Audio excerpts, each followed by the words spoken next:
Good morning, everyone. Welcome to Grand Rounds at the UCSF Osher Center for Integrative Health. My name is Shelley Adler, and I'm the director of the Osher Center. And today it's my pleasure to welcome you to a presentation given by our fantastic guest speaker, Dr. Eric Garland.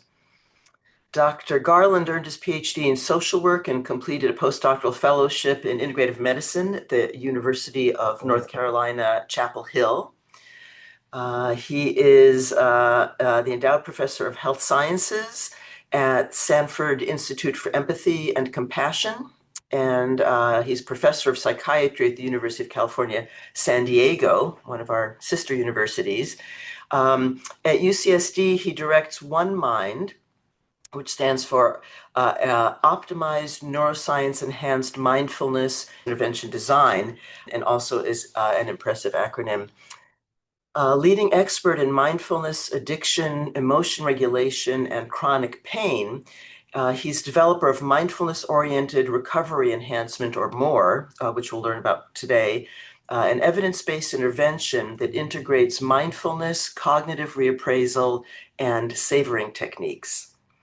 Dr. Garland has served as principal investigator or co-investigator on more than $90 million in federally funded research, and his work bridges affective and cognitive neuroscience with innovative behavioral treatments. If this weren't enough, he's also a licensed clinical social worker with over 2 decades of experience. Dr. Garland is widely recognized as one of the most influential scholars in the field of mindfulness research. He's part of the NIH HEAL multidisciplinary working group, which is comprised of national experts on pain and addiction research who work together to halt the opioid crisis through mindfulness science. Dr. Garland's work in mindfulness research is really moving the field forward in remarkable ways, and I'm terribly grateful to have him with us today. Now, after Dr. Garland's presentation, we'll have about 15 minutes for discussion. So please submit your questions to the Q&A feature at any point during the presentation. And lastly, I want to thank our Grand Rounds Planning Committee members, Dr. Selena Chan and Patty Moran, and also the wonderful Yvette Coulter, Anita Patel-Santoyo, and Julia Burns. Please join me now in welcoming Dr. Garland. Thank you so much, Dr. Adler. It's a real pleasure to be here and an honor to present Grand Rounds to UCSF Integrative Medicine. Sorry I couldn't be there in person with you, and bear with me today. I'm a little under the weather. I'm getting over a cold, so if I sound like a husky voiced radio announcer, please forgive me. So I'm going to try to share my screen, which I'll give myself a 30% chance of success here. So let's see how it goes.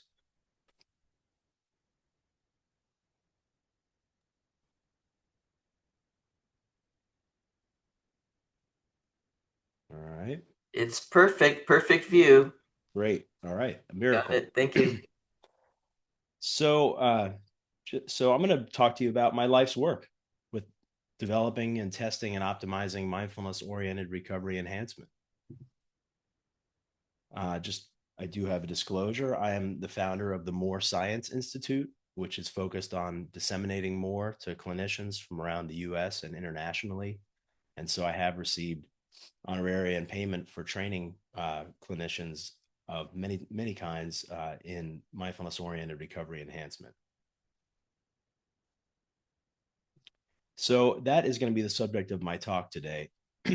And just to provide a very high-level overview to you before we dive in to the history, the theoretical background of this treatment, its clinical outcomes, and neurophysiological mechanisms, I just want to give you the sense of more. So more is an evidence-based mind-body intervention that's been tested in over 16 randomized controlled trials involving more than 2,000 participants to date. And the results from these trials have been disseminated in over 40 research publications. And there are more than 1,000 clinicians from around the US and internationally who are now practicing this technique in their various healthcare settings to address the ongoing dual epidemics of addiction and chronic pain. So, developing more has really been my life's work, my passion, and now after being in the trenches doing treatment development research for almost 20 years, I'm highly motivated to disseminate this evidence-based therapy and get it out across the world. And so, me speaking to you today is another wonderful opportunity I have to get the word out that there is an evidence-based solution for the comorbidity of addiction and chronic pain, which is really one of the most pressing and pernicious problems that society is facing. So, to provide some historical context for you, in 2015, Nobel Prize winning economist Case and Deaton found that for the first time in many decades, the US mortality rate was rising precipitously, to which they attributed in large part to the opioid crisis, a crisis that has been termed a disease of despair in the epidemiological literature. And the disease of despair has many sources, from the rising tide of income inequality to the lack of opportunity, to intergenerational violence and trauma, and the egocentric materialism and social isolation, and quite frankly, digital addiction uh, driven by AI systems that is such a part of modern culture. And so, in the face of this vacuum of meaning, it was perhaps inevitable that life would become more painful. And indeed, it did. So, rates of chronic pain soared in the US, where now an estimated 50 million Americans experience high impact chronic pain each year. And to alleviate this epidemic of pain, opioid prescriptions climbed. So in 2015, 38% of US adults took an opioid that year. And this dramatic increase in opioid prescriptions was paralleled by a rising incidence of opioid misuse and opioid use disorder. Now, let me bring this to a specific case example. A patient came to see me for help with chronic pain and opioid related problems. He had received a series of 5 failed back surgeries, and after each one had been prescribed escalating doses of opioids. He knew he had a problem with opioids. He knew it was taking too high of a dose, but as he so poignantly stated to me, I just don't want to be in pain. I asked him to tell me about a time when he wasn't in so much pain, or maybe when his pain didn't bother him at all. And he told me that on the weekends when his grandkids came over and he watched them play in the backyard, he became so focused and so absorbed in watching them play that it brought joy to his heart. And in that moment, he didn't notice his pain. His pain was temporarily gone, and so was his desire for opioids. And this clinical anecdote is probably familiar to those of you who work with patients like this. But I think the story actually hints at a potential therapeutic mechanism that could be leveraged to help address the opioid crisis.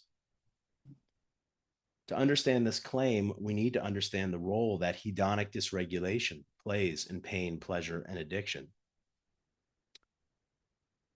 So, hedonic dysregulation refers to how the brain becomes dysregulated during the process of addiction, and this dysregulation impacts the ability of the brain to process both pain and pleasure. So, in Western philosophy, pleasure and pain are considered opposites on a hedonic balance, such that increasing experiences of pain are thought to outweigh the experience of pleasure in everyday life. Modern neurobiology suggests that pleasure and pain are not mere opposites, but they actually operate through a common emotional currency in the brain. And that is mediated by the mesocorticolimbic dopamine circuit and the endogenous opioid system. And these same brain systems that mediate pleasure and pain become hijacked by addictive drugs like opioids through an allostatic process in which chronic exposure to the drug causes neuroplastic changes in corticolimbic and corticostriatal brain circuitry, increasing the sensitivity of the brain to pain, stress, and drug-related cues, while at the same time making the brain less sensitive to the pleasure and meaning derived from naturally rewarding objects and events in the social environment. So, in other words, as the individual becomes more and more dependent on opioids just to feel okay, they become less able to extract a natural, healthy sense of pleasure, joy, and meaning out of everyday life. And this drives them to take higher and higher doses of the drug to preserve a dwindling sense of well-being. And ultimately, this downward spiral leads to the loss of self-control over opioid use that's characteristic of opioid addiction. But we know that not all patients who take opioids become addicted to them. In fact, most don't. Most patients take opioids as prescribed by their physician. So it's an interesting question. Why can some patients take the opioid as prescribed, whereas others go on to become to misuse the opioid or become addicted to them? So a great deal of my basic clinical science research program has been focused on answering this question. And I use cognitive tasks from cognitive neuroscience in my laboratory to do this. So one of the tasks I use is called the dot probe task. Um, I oftentimes when I present this task to psychologists, I have to give them a trigger warning, but you guys are a bunch of physicians, so you're tough. You're not so squeamish. So in this task, there's a computer screen and it's split in half. And on one side of the screen is a pain-related image, and on the other side of the screen is a neutral image. And these images are displayed for a very brief amount of time, about a fifth of a second. It's just a flash. Then they disappear and a dot pops up.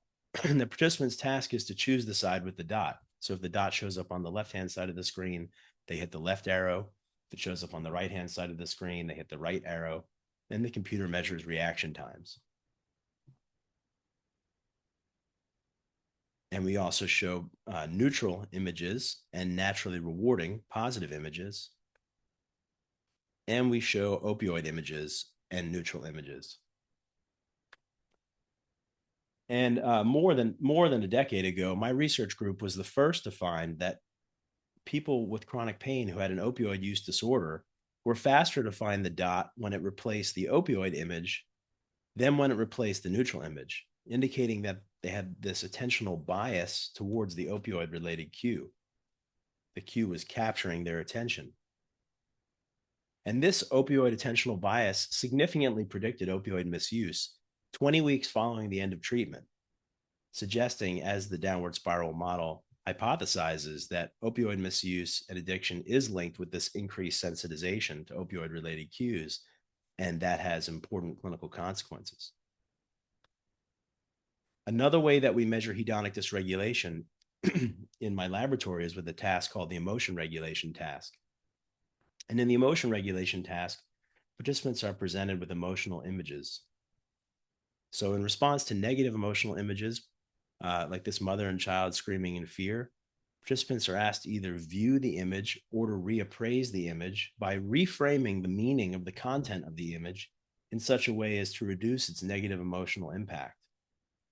So if you were to reappraise this image of the mother and child screaming, one might think the mother and child faced the tragedy, but in facing the tragedy, it brought them closer together as a family. And reframing the image in this way might make it less upsetting. In response to positive emotional images like this father and son at the beach, we ask patients to either view the image or to savor the image by mindfully focusing their attention on what is pleasant, beautiful, and good in the image, and appreciating and amplifying any positive emotions or pleasurable body sensations arising during the savoring practice. And during this task, we measure an array of psychophysiological processes, including heart rate variability, which is the beat to beat variation in heart rate that is driven by the parasympathetic nervous system and governed by a higher order network of brain structures involved in regulating attention and emotion. So a number of years ago now, my colleagues and I found that relative to chronic pain patients who take opioids as prescribed, here depicted in the blue bars, opioid misusing chronic pain patients, depicted in the red bars, shows significant blunting of high frequency heart rate variability during reappraisal, viewing positive images, and savoring positive images, indicating that they have a selective deficit in the ability to shift their emotions in a positive direction. And we find converging evidence with EEG in the same task. So here in the top center blue panel, these are brainwaves from patients who don't misuse opioids. You can see that these folks can actually decrease their brain's reactivity to negative emotional stimuli through reappraisal. You see, they just calm down the line. See, the line decreases. They're bringing down the arousal in the brain through reappraisal. But then in red beneath, you can see brainwaves from patients who misuse opioids. Not only can they not reappraise effectively, but actually when they engage in reappraisal, it backfires and it aggravates the negative emotional brain reactivity. And then all the way in the right, you can see brainwaves during positive emotion regulation. These are new data that we published in JAMA Psychiatry earlier this spring. In blue, you can see brainwaves from patients who don't misuse opioids. You can see here they can increase their brain's response from viewing positive images to savoring positive images. But in red, you can see brainwaves from patients with an opioid use disorder. So here you see just total blunting of brain response during positive emotion regulation. And these deficits in negative emotion regulation and in positive emotion regulation are associated with higher levels of opioid craving and predict opioid misuse in the future. So if this is part of the problem, if opioid misuse and addiction are in part driven by hedonic dysregulation, then we need interventions that can address this mechanism. And to that end, I developed mindfulness-oriented recovery enhancement, or MORE, which is an integrative mind-body therapy that unites complementary aspects of three great traditions within psychotherapy: mindfulness training, cognitive behavioral therapy, and positive psychology. And it weaves these components together into a structured, sequenced treatment designed to simultaneously address addictive behavior, emotional distress, and chronic pain.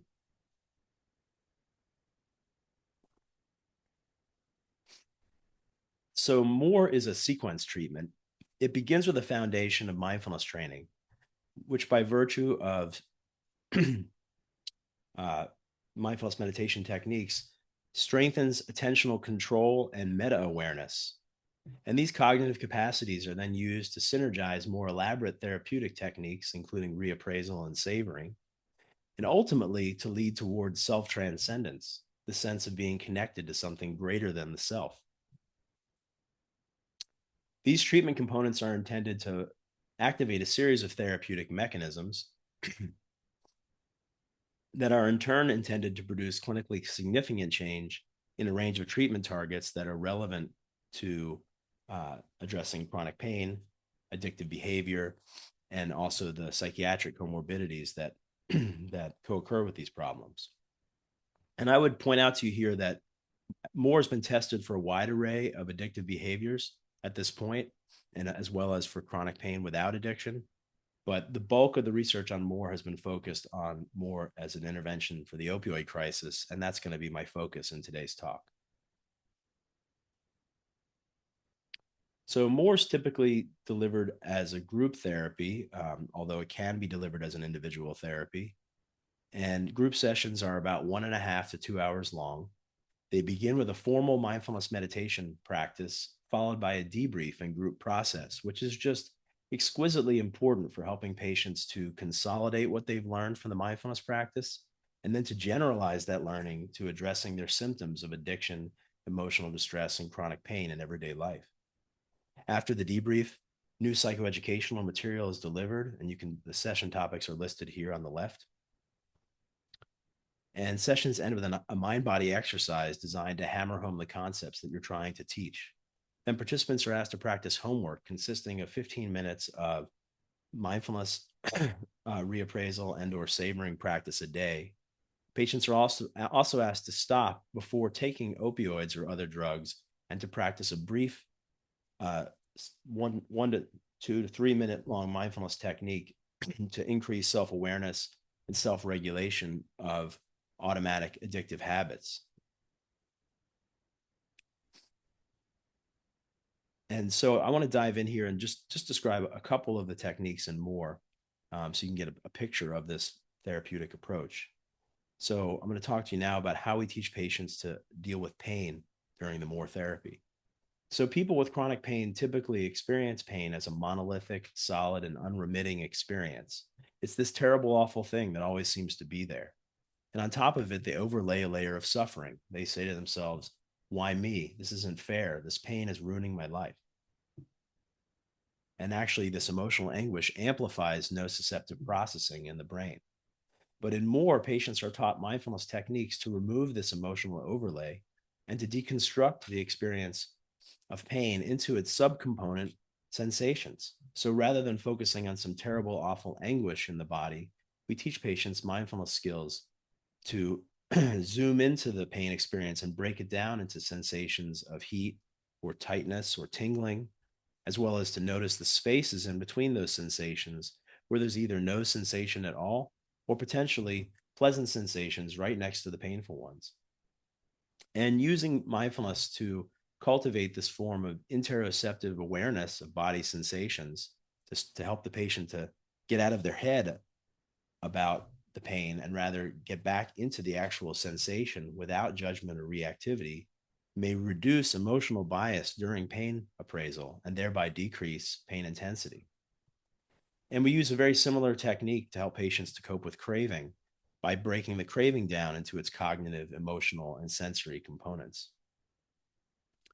And the mindfulness of craving technique has an additional component of reappraisal where we guide the patient to consciously contemplate the consequences of indulging in the craving and to consciously contemplate the consequences of freeing oneself from the craving.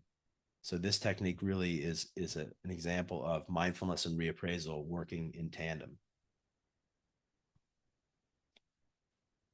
Now, one of the key pieces of more, I think one of the aspects of more that makes it stand out among other mindfulness interventions and be particularly effective for patients with complex comorbid psychopathologies, including substance use disorders, is our processing approach. And I think of the processing approach and more as the secret sauce that really makes it work. So we call this the PURE technique, PURE approach. And PURE stands for phenomenology, utilization, reframing, education and building expectancy, and reinforcement. And as a side note here, you can see here there's actually two E's that I discussed, but last time I checked, purer is not a word, so we call it PURE. So essentially what the therapist is doing is during the processing of the mindfulness meditation technique, they're getting phenomenological with the patient, exploring the step-by-step changes in the patient's consciousness that occurred during the mindfulness technique with a focus on or a hunt for positive and therapeutic experiences, getting the patient to dive deeply into descriptions of these positive and therapeutic experiences, to relish those experiences, to really come to understand them deeply and to re-experience them during the description, and to really provide a roadmap for how that patient and the others in the group could achieve a similar experience by following a similar sequence of cognitive and emotional steps in the mind. Therapists also use utilization techniques to help patients to understand how the learning experience that occurred during the mindfulness meditation practice session could be generalized to their life outside of the session. Therapists use reframing techniques to help to through the process of successive approximation to help patients to really understand the concepts that you're trying to teach and to get and to review what happened during the mindfulness experience, even if it was challenging, as a success experience. Therapists provide a lot of education about the altered states of consciousness that arise during mindfulness meditation and their meaning for symptom relief and healing. And therapists also maximize therapeutic expectancy, amplifying placebo effects by suggesting the possibility of change and growth and transformation. And finally, therapists provide a ton of positive reinforcement to strengthen the uptake of the skills taught in more and to encourage and foster their use outside of the sessions. So all of this together is the secret sauce to more, and it really enables us to work with some very difficult, complex patients and to have a lot of successes with them. And this is something that I focus on intensely in training therapists to achieve a high level of fidelity in more. Okay, now I want to talk about another technique in more that makes this therapy quite unique.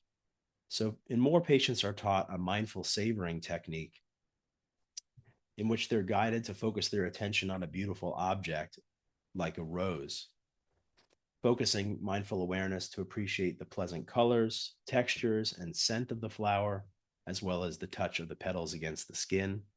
And during this practice, patients are guided to cultivate a metacognitive reflective attitude to become aware of the arising of positive emotions in the mind or pleasant sensations in the body.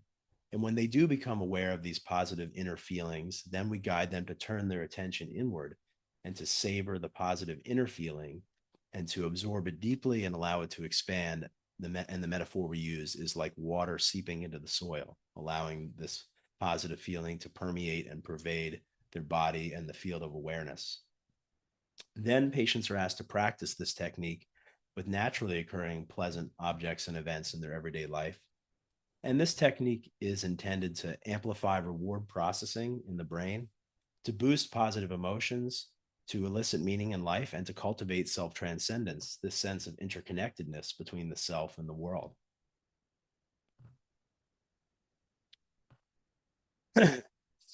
And so, through this integration of mindfulness reappraisal and savoring practices, Moore aims to modify associative learning mechanisms that have become hijacked during the allostatic process of addiction by strengthening top down cognitive control functions to restructure bottom up reward learning from valuing drugs back to valuing natural, healthy rewards. And this therapeutic focus accords with what I call my restructuring reward hypothesis, which states that if we can help the patient to shift from valuing the drug back to valuing natural, healthy rewards, this will reduce craving and addictive behavior. And in my view, not only as an addiction scientist, but also as a psychotherapist, working with patients with substance use disorders for about 20 years now, I think this is really one of the essential tasks in recovery.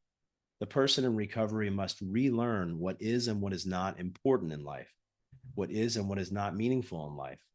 They must reclaim that sense of meaning that had been hijacked and stolen by the drug and reinvest it back into the people, the activities, and the values that they once cared about. Okay, so I've given you a lot of background here on Moore. Let's get into the evidence. So Moore is an evidence-based therapy. To date, as I mentioned earlier, Moore has been studied in over 16 randomized controlled trials involving more than 2,000 patients.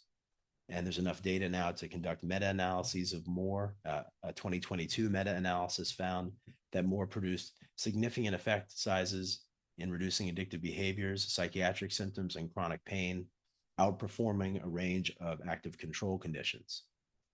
So I don't have time to talk to you about all these studies now. I just want to hit the highlights of some of the key studies in the Moore research program.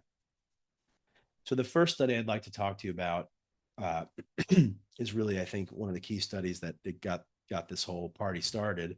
This was the largest randomized controlled trial of Moore to date, although actually now there have been there's actually one larger trial. But this trial was published in JAMA Internal Medicine in 2022.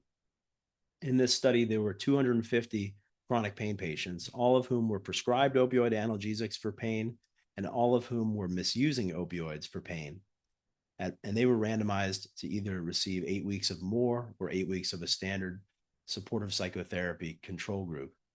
And we delivered these therapies in primary care in the same doctor's offices where patients were receiving their pain management. At baseline, patients reported pain levels of 5.5 out of 10 on average. They had been in pain for about 15 years, and patients were taking high opioid doses, over 100 morphine milligram equivalents a day on average. 3/4 of the sample reported experiencing 2 or more chronic overlapping pain conditions, and you can see patients were really suffering from every type of pain under the sun.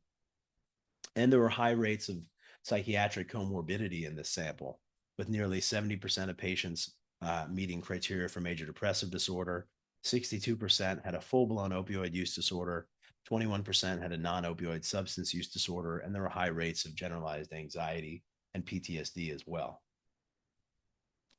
And in summary of the findings, Moore reduced opioid misuse by 45% at a 9-month follow-up, nearly tripling the effect of standard group therapy. We also found that Moore led to significant decreases in opioid dosing, and 36% of patients treated with Moore were able to cut their opioid dose by half or more. So the mean reduction among these responders was 76 morphine milligram equivalents a day on average, and more significantly decreased opioid craving from moment to moment in everyday life as measured by ecological momentary assessments. So we can see here that more really has robust effects on reducing addictive behaviors towards opioids. At the same time, though, we found that more significantly decreased chronic pain symptoms. So more decreased chronic pain by about 25% through the 9-month follow-up, and 50% of patients achieved a clinically significant reduction in chronic pain. So the effect sizes that we observed here for more exceed those observed for the current gold standard psychological treatment for chronic pain, CBT. And more improved multiple dimensions of psychological health. So so we saw that more had really robust antidepressant effects.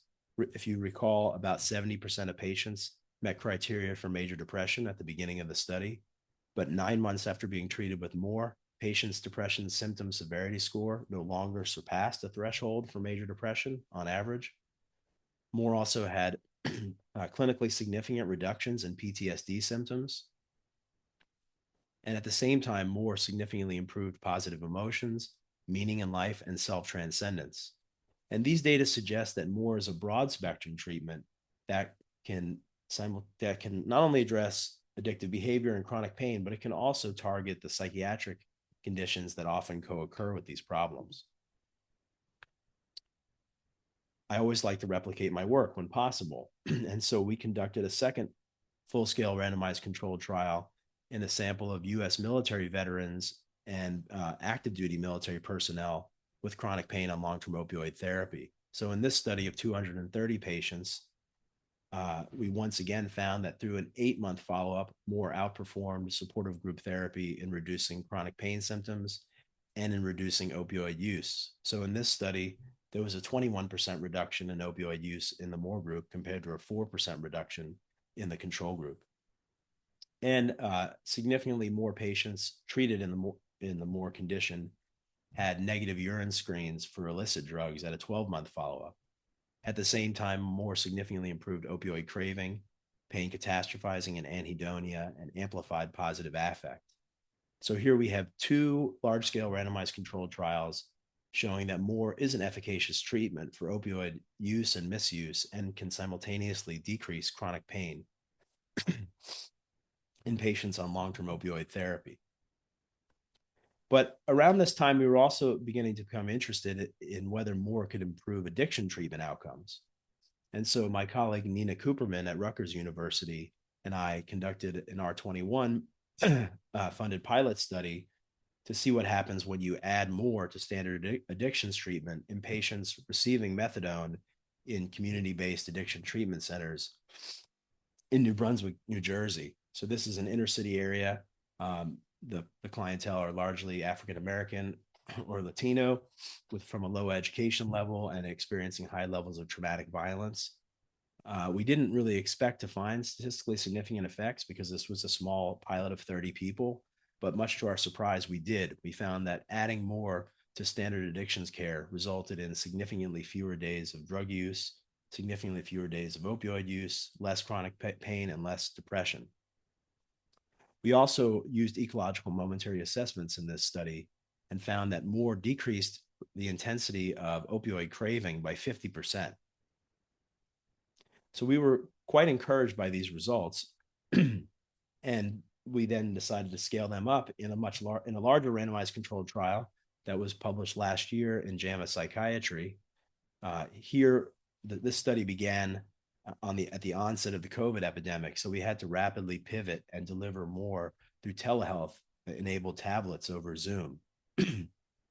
And once again, we found in this study that adding more to standard addictions care in the community setting resulted in 42% lower relapse than standard addictions care alone.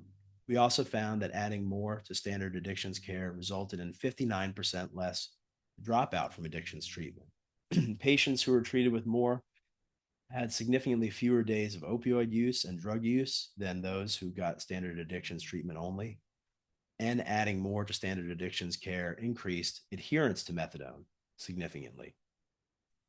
And using EMA, more also reduced chronic pain from moment to moment in everyday life. So here we have some compelling data suggesting that more has efficacy when added to standard addictions care, that adding more to medication treatment for opioid use disorder significantly improves addiction treatment outcomes. And now we're following this study up with two large implementation effectiveness trials funded by the NIH Heal Institute to understand how best to roll this treatment out into standard of care and addiction treatment. And one of my goals is to really make more a standard of care in the treatment of substance use disorders. So we've done an array of clinical trials looking at Moore's outcomes, but we've also been interested in Moore's mechanisms of action. And we've attempted to answer this question using tasks from cognitive science and neuroscience. And if you recall my description of the dot probe test earlier, this measure of attentional bias, we found that Moore significantly decreased the opioid attentional bias.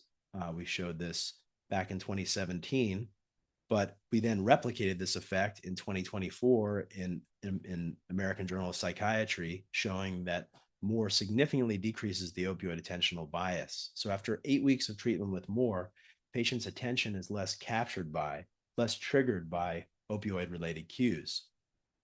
And these are for cues presented only at 200 milliseconds, so a rapidly presented cue. So Moore's really modulating automatic attention, unconscious attentional capture by the cue. Diving into the brain, getting under the hood to understand this effect, we brought patients into the lab and had them view opioid cues while we measured their brain response with EEG. And here in the red line, you can see the brain's response to viewing the opioid cue before treatment. And here in the blue line, you can see the brain's response to viewing the opioid cue after treatment with Moore. And the gray lines represent the brain's response to neutral cues.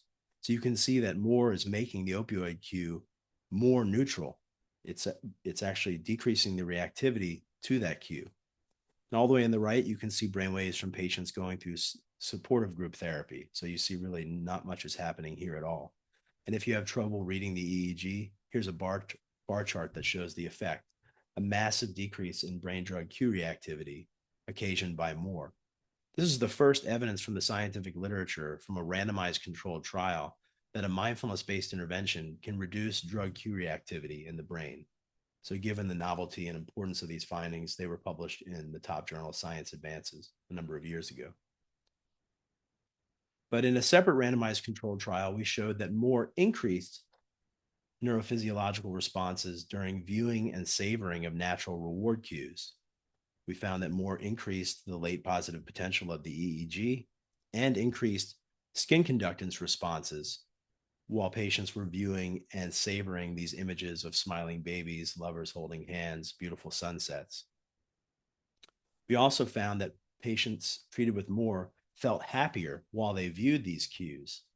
And this increase in natural reward responsiveness mediated the effect of Moore on reducing opioid misuse through a 3-month follow-up, providing, I think, really compelling support for the restructuring reward hypothesis, this notion that if we can teach people how to mindfully savor natural, healthy pleasure, this will help them to shift from valuing the drug back to valuing natural, healthy rewards, and thereby reduce addictive behavior. And we replicated these effects in a study published in JAMA Psychiatry this spring. So if you recall, these data showing that patients with opioid use disorder had a blunted ability to savor in the brain. We then showed that after 8 weeks of treatment with Moore, that Moore remediated this deficit.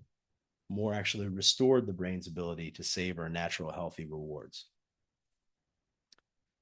And I think this is really quite compelling. So what you can see here, this is a depiction here of the brain reward deficit during savoring among people with opioid use disorder. And here you can see this bar chart represents the brain's response during savoring among patients who don't have an opioid use disorder. Now on the right, you can see here the effects of Moore. So essentially, treatment with Moore is making the brains of patients with an opioid use disorder look more like patients who never had an opioid use disorder in the first place. So we have evidence here that Moore is actually normalizing hedonic dysregulation in the brains of people with opioid addiction. And this increased brain response during savoring natural healthy rewards that was produced by more was correlated with decreased opioid craving in the future, again providing support for the restructuring reward hypothesis. And lastly, in this line of research, we've had patients depict their sensations using a computerized body map. And in this body map, pleasant sensations are represented in blue, unpleasant sensations are represented in red, and the density of the hue indicates the frequency with which a given part of the body was experienced as pleasant or unpleasant. And you can see here that more is massively increasing pleasant sensations in the body and powerfully shifting the ratio of pleasant to unpleasant sensations. So before treatment with more, patients experienced about one pleasant sensation for every 4 unpleasant sensations. And I think that's just really sad. It just speaks to how much these folks were suffering.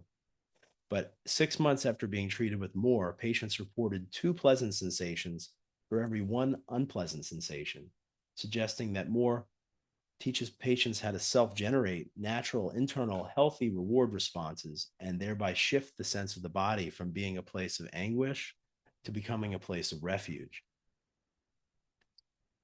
And finally, we got interested in whether the self-transcendent states that occur during deep meditation might have anti-addictive properties.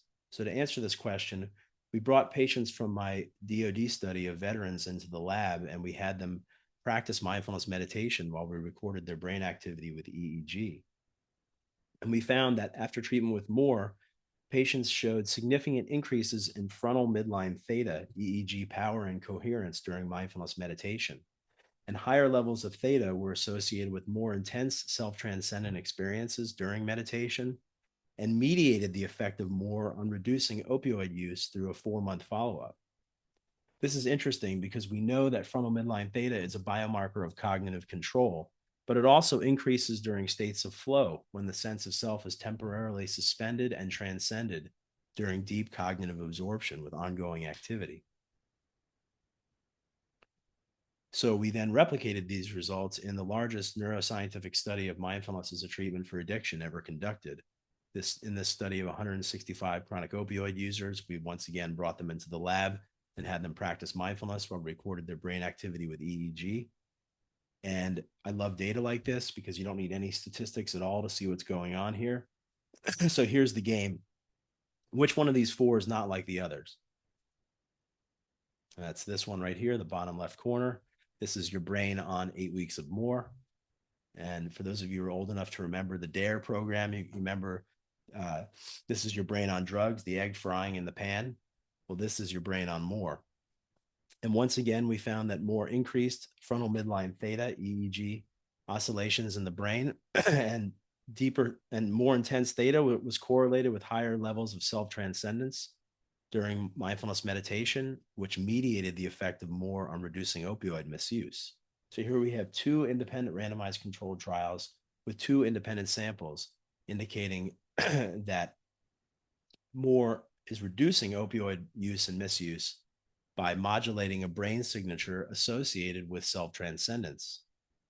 And if this is the case, then it leads us to wonder if enhancing brain signatures associated with self-transcendence is linked with reduced addictive behavior, could we optimize more by combining it with a therapy that might reliably elicit self-transcendent states? And so we recently, we conducted a pilot randomized controlled trial of adding ketamine to more for patients with opioid use disorder. And this study was just accepted in Nature Mental Health about a week ago. So I'm excited to give you a brief overview of this study.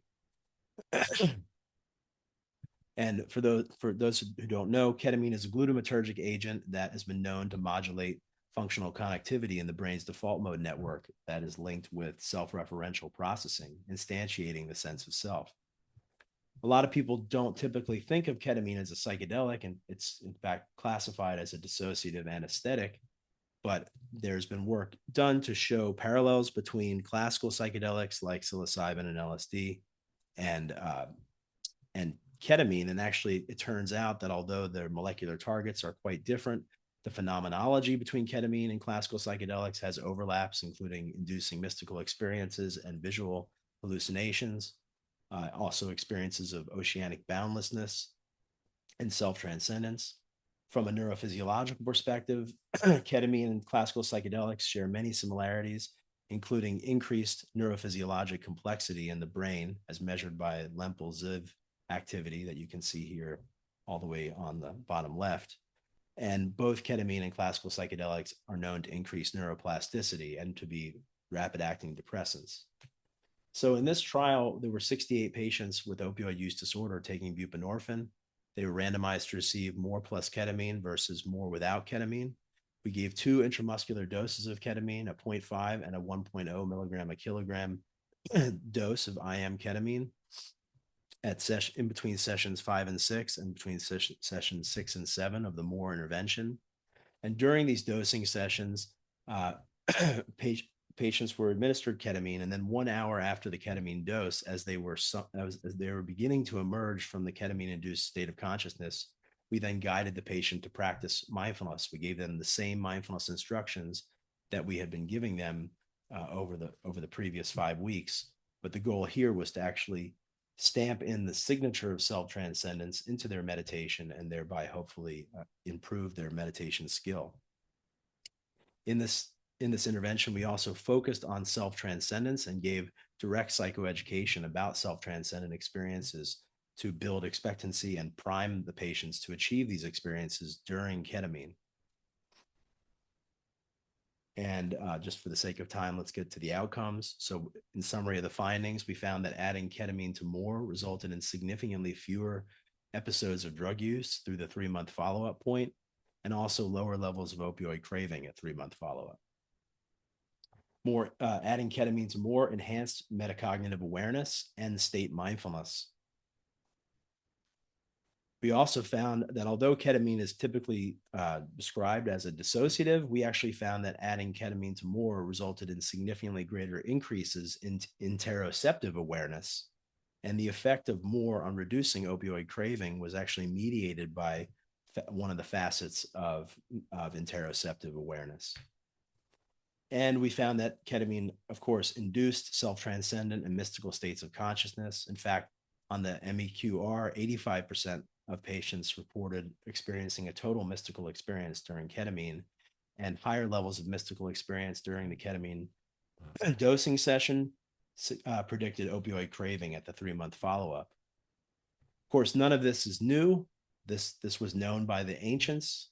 Take, for example, this quote from the Shiva Sutra. When the yogi is established in pure awareness, his craving is destroyed. Thus he savors his own inherently blissful nature, which illumines itself with the rays of its consciousness. At that very moment, the yogi abandons the craving. And finally, we've done some cost effectiveness research on MORE.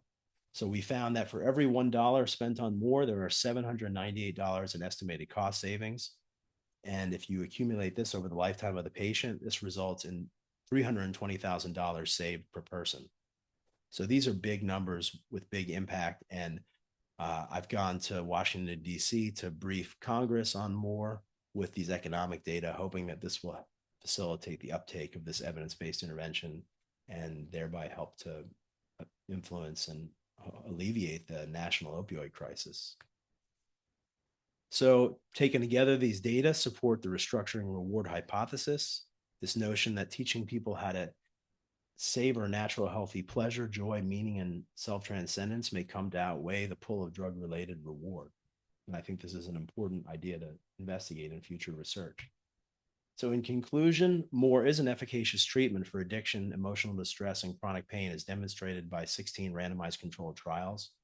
MORE's mechanisms of action include reducing drug cue reactivity, increasing natural reward processing, strengthening self-regulation, and eliciting self-transcendence. And given MORE's clear efficacy, it's now time to do some optimization studies to combine MORE with other neuroscience-informed therapeutics like psychedelics, neurofeedback, and neuromodulation. It's also really a key time to disseminate this evidence-based therapy, and that's becoming really one of the key missions of my career. I'm just trying to get the word out across the world, and I would appreciate your help in that quest. But ultimately, teaching people to take in the good and mindfully savor natural, healthy pleasure may provide the learning signal needed to restore adaptive hedonic regulation and ultimately to alleviate the dual epidemics of chronic pain and addiction. And that's what this is all about, folks. So I want to thank you for your attention. I want to thank the funders of my work and thank my scientific colleagues from around the country. And just a shameless plug, I am looking for a postdoc. So if you know anybody who's interested in doing a clinical slash neuroscientific postdoc in mindfulness and addiction and pain, please send them my way. And now we've got time for questions. Thank you so much, Eric. Absolutely fantastic. I truly savored your presentation. Um, and we've got many, many questions for you. I will try to distill a few of them. I'm also happy your voice held out with your cold. Good, Um, thanks. the first question comes from one of our faculty, Jennifer Felder.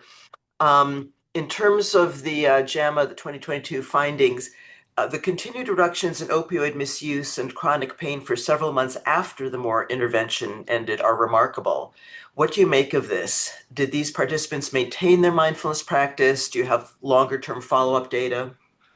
Great question. I, I I hate being asked this question because my honest answer is we don't know. In this study, we were using EMA to collect mindfulness practice data, and so we pinged people every day for 90 days. And after 90 days, I thought that they were going to wring my neck if I asked them to do another EMA. So we stopped asking them about mindfulness practice. So we really don't know if they continued to practice. But I completely agree with you. When you look at the data and you see that the effects continue, they either maintain or even get stronger by the 9-month follow up. That to me suggests that people are continuing to practice mindfulness, but we don't know yet. Yeah, absolutely fascinating. We'll have to stay in touch. Jen Felder and Rick Hecht and I and several colleagues are looking at uh, extending MBCT benefits beyond the initial period post intervention. So Oh, that's really cool. interesting. Yeah, Um, I'm interested in adding boosters to more too. I yeah. haven't studied that yet, but I'd like to. Okay, great. We'll Yeah. talk. Another Ocean Center faculty member, Ashley Mason, says, can you say more about standard treatment and treatment as usual arms in terms of what components of those treatments you think we should keep in the interest of making a single treatment package that would incorporate more with the best of from the standard treatments or treatments as usual? And also, were the standard treatments, the experiments you presented today, all similar? Okay. So the standard psychotherapy that we used in the JAMA internal medicine and AJP papers was supportive psychotherapy, a Rogerian client-centered supportive psychotherapy approach. So the therapist expressed empathy and care and built social support in the group, got patients to express their emotions and their thoughts. Would I retain any of that? Not really. I mean, you could see more is 2 to 3 times better than that. So why do that? Yeah. Why waste your time? I mean, I'm being a little facetious. I think obviously empathy is the core of everything. So and giving people time to connect with each other is important. But I think that could be built into or around an intervention like more treatment as usual in the in the OUD study in JAMA psychiatry. It was treatment as usual in methadone treatment, which is just a hodgepodge of group counseling interventions in addition to methadone treatment, and it really varies quite widely in addictions treatment. There's no real standard. You know, some clinics were providing CBT and motivational interviewing, and some were providing supportive psychotherapy, like what I described, Hmm. or worse. So I, yeah. So the other question about what would we keep? I mean, I think we're interested in nesting more within uh, more more comprehensive addiction treatment Yeah. approaches. And I think, for example, motivational interviewing could be a really useful way to seed people, get people ready to engage in a mindfulness based intervention like more. And then, of course, medication assisted treatment is that's the gold standard approach to treating opioid use disorder. So I'm not talking about more as necessarily as a replacement for medication, but really as an adjunct. Excellent. Thank you. And then Um, integrative medicine, which is not really a part of addictions treatment, but it should be. There's yeah. many other integrative medicine interventions that I think could be combined uh, pro- uh, to increase efficacy, as well as these neuroscience informed therapeutic approaches like neuromodulation and psychedelics. But Yeah. Yeah.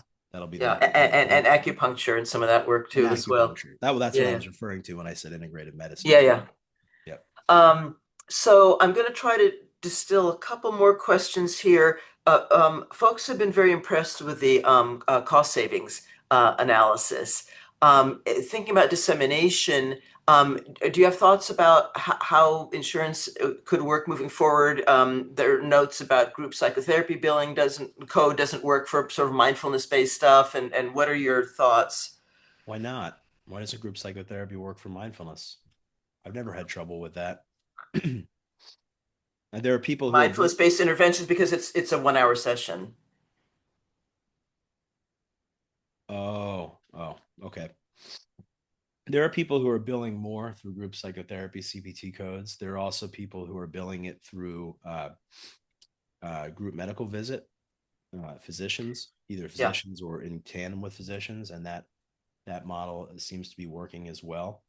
I think the big barrier to getting uh, this stuff reimbursed is that in for some interventions like MBSR, you have non clinicians delivering MBSR, but in more, we've always required that people delivering it are licensed healthcare professionals, either psychologist, social worker, or nurse, physician, something of that nature. So billing hasn't really seemed to be the issue. Yeah. Um, okay, let me see if I can get one question in about more potentially in other populations. Maki Nakazato asks uh, about more in hospice eligible cancer patients using opioids who are experiencing, total pain, existential distress at end of life, and also thoughts on whether more would be effective for people who are on opioids for chronic pain but have moderately severe dementia, so may not Mm. recall what they had learned. Yeah, so I definitely am interested in more in the cancer context. In my former life, I was associate director of integrative medicine at the Huntsman Cancer Institute. I did a lot of clinical work with patients with advanced cancer, and more seems to really work well with these folks. We have an R01 right now to study more for cancer pain, but this is actually in women with aromatase inhibitor arthralgias. So not the end of life folks that you're talking about, but I think that would be a really important population to target with more, the palliative care Yeah, context. And as I said, clinically, I've done some real good with those patients. Um, and then dementia, boy, I really don't know. I think that's an important question for the field in general. What kind of basic cognitive capacity is needed to engage with mindfulness yeah, practices?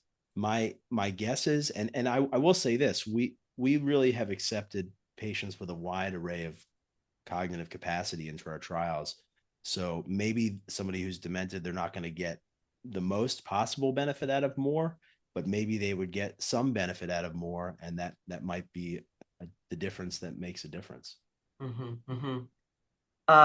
Lastly, lots of questions about how people can get either training to deliver more, how organizations can find out about it. So I want to give an opportunity for you to give a plug here. Awesome. Great. Yeah, I'm really focused on training individual practitioners and also health systems. So best thing to do is to just shoot me an email. And I can connect you with resources. But we are developing I've done live training for over 10 years at this point, Mhm. but we're actually developing an online, on demand, asynchronous training system to make it more accessible to folks. Excellent. And that should be ready actually in just 2 months or so. Oh, wow. Okay. That's part of the plan. Yeah. Okay. Excellent. Well, I don't know if you can see all these emojis going by of applause and hearts, but thank you so much for your extremely important work, extremely well received and really inspiring. Um, just a delight to get a chance to spend some time with you, Eric, and hope you get over your cold.